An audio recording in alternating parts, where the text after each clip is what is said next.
अस्सलामुअलैकुम, welcome to easy to learn mathematics. आज हम सीखेंगे HCF।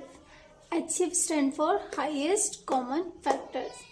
Highest common factor HCF होता है हाईएस्ट कॉमन फैक्टर। हमें दो नंबर दिए जाते हैं जिसके हमने HCF निकालने होते हैं, मतलब कि ऐसे टेबल लगाना होता है हमें उन दोनों नंबर को लाइक हमारे पास क्वेश्चन नंबर फर्स्ट है 20 एंड 25।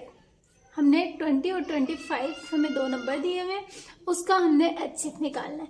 अब हमने ऐसा टेबल ढूंढना है जिसके टेबल में 20 भी आता हो और 25 भी आता हो, दोनों एक ही टेबल में आता होगा, वो हम टेबल लगाएंगे। एलसीएम का ऐसा रूल नहीं था। एलसीएम का रूल था कि हम कोई भी टेबल लगा लें। ज्यादातर हम लीस्ट कॉमन मल्टीपल्स लगाते हैं, मतलब छोटा टेबल लगाते हैं जिससे वो सॉल्व हो जाए। और हाईएस्ट कॉमन फैक्टर में है ये है कि हमने बड़ा टेबल भी हम लगा सकते हैं, पर बट रूल ये है कि ऐसा टेबल लगाएं कि दोनों नंबर ही उससे डिवाइड होते हो। तो अब हमारे पास है 20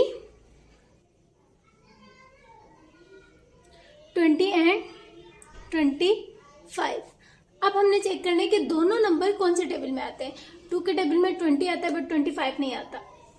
3 के टेबल में नहीं तो 20 आता, नहीं तो 25 आता। 4 के टेबल में 20 आता है, 25 नहीं आता। फिर आता है 5 का टेबल। 5 के टेबल में 20 भी आता है और 25 भी आता है, तो हम 5 का टेबल हम लगाएंगे। 5 4 जार 20, 5 5 जार 25। अब हमारे पास नंबर आ गया 4 एंड 5। अब हमने इसका ऐसा टेबल लगाना है कि दोनों ही एक टेबल में आते हो, तो ऐसा कोई भी टेबल नहीं है सिवाय 1 के। और अगर 1 का हम टेबल लगा भी लेते हैं कि 1 4 जार 4, 1 5 जार 5, तो एज इट इज सेम आ रहा है, तो हम 1 का टेबल इसमें नहीं लगाते। हम ऐसे टेबल लगाते हैं जिससे डिवाइड होता और नंबर कटिंग होकर छोटा होता। तो इसके अलावा कोई भी 1 के अलावा कोई भी टेबल इसमें नहीं लगता, तो दैट्स मीन यहाँ ये डन हो जाएगा। इसके बाद हम नहीं करेंगे। इन दोनों का जो हाईएस्ट कॉमन फैक्टर है वो है 5। Highest common factor equals to 5। अब इसी तरीके से क्वेश्चन नंबर हमारे पास 2 है। हमने इसका भी हाईएस्ट कॉमन फैक्टर निकालना है हमने 14 एंड 49 का। 14 एंड 49 का निकालना है फैक्टर, हाईएस्ट कॉमन फैक्टर। सो अब हम शुरू करते हैं टेबल ढूंढना। फर्स्ट हम 2 का टेबल देखते हैं। 2 के टेबल में 14 आता है, 49 नहीं आता। ये एक ट्रिक भी है, हमने वंस की प्लेस के डिजिट देखने होते हैं। वंस की प्लेस में अगर दोनों इवन नंबर है तो वो 2 के टेबल में एनी हाउ आते होंगे। अगर एक ऑड है और एक इवन है तो वो 2 के टेबल में ऑब्वियसली नहीं आएंगे। तो अब हम 3 के टेबल में देखते हैं। 3 के टेबल में 14 नहीं आता, 49 भी नहीं आता, 49 भी नहीं आता। ओके, अब हम चेक करते हैं आगे चल के 4 का टेबल। 4 में भी नहीं आता, 5 में भी नहीं आता, 6 में भी नहीं आता, 7 में आता है। 7 1 जार 7, 7 2 जार 14। ठीक है, तो 7 7 जार 49। अब दोबारा हमारे पास ऐसे दो नंबर आ गए 2 एंड 7।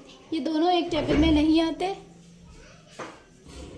7 7 जार 49। अब हमारे पास आ गया है 2 एंड 7।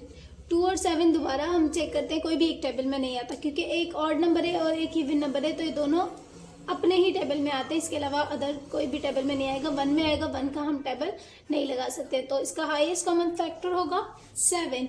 अब इसी तरीके से हमारे पास क्वेश्चन नंबर 3 है। क्वेश्चन नंबर 3 है 33 एंड 70। अब हम इसके फैक्टर निकालेंगे। 33 77। अब हमने चेक करना है कौन सी टेबल में आते हैं। 33 एंड 77 सेम जो नंबर होते हैं ना, दोनों डिजिट सेम होंगे तो वो 11 के टेबल में आते हैं, ये हमें पता होता है, क्योंकि 11 1 11, 11 2 22, 33 44, तो हम 11 का टेबल लगाएंगे। 11 3 जार 33, 11 7 जार 77। अब दोबारा ऐसे ही नंबर आ गए जो ये दूसरे टेबल्स में नहीं आते, ये सिर्फ अपने ही टेबल में आते हैं। 11 इसका हाईएस्ट कॉमन फैक्टर हो जाएगा। इसी तरीके से क्वेश्चन नंबर 4 है, हमने करना है 12 एंड 18। अब लास्ट में दोनों के इवन नंबर है, सो ये 2 के टेबल से हो सकते हैं। हम 2 का लगाएंगे। 2 6 जार 12, 2 2 9 ज़ार 18, दोबारा 2 के टेबल से हो जाएगा 2 3 ज़ार 6, सॉरी 2 के टेबल में 6 ज़रूर आता है बट 9 नहीं आता। हमने ऐसा टेबल लगाना है जो दोनों में लगे, तो हम 3 का लगा सकते हैं क्योंकि 3 के टेबल में 6 भी आता है और 9 भी आता है। 3 2 ज़ार 6, 3 3 ज़ार 9। अब हमारे पास दोनों ऐसे नंबर हैं जो कि एक टेबल में नहीं आते हैं। अब हम इन दोनों को मल्टीप्लाई करके इसका आंसर लिखेंगे। HCF highest common factor is 2 multiply by 3, 2 3 ज़ार 6। ये दोनों नंबर 6 के टेबल में भी आते हैं। अगर हम चाहें तो 6 के टेबल से भी कर सकते हैं। मैं आपको 6 के टेबल से भी करके दिखा देती हूँ। 6 2 ज़ार 12, 6 3 ज़ार 18। ठीक है, इसका भी हाईएस्ट कॉमन फैक्टर क्या निकलेगा? 6। आई होप कि आपको HCF कैसे करते हैं पता चल गया होगा। Thank you.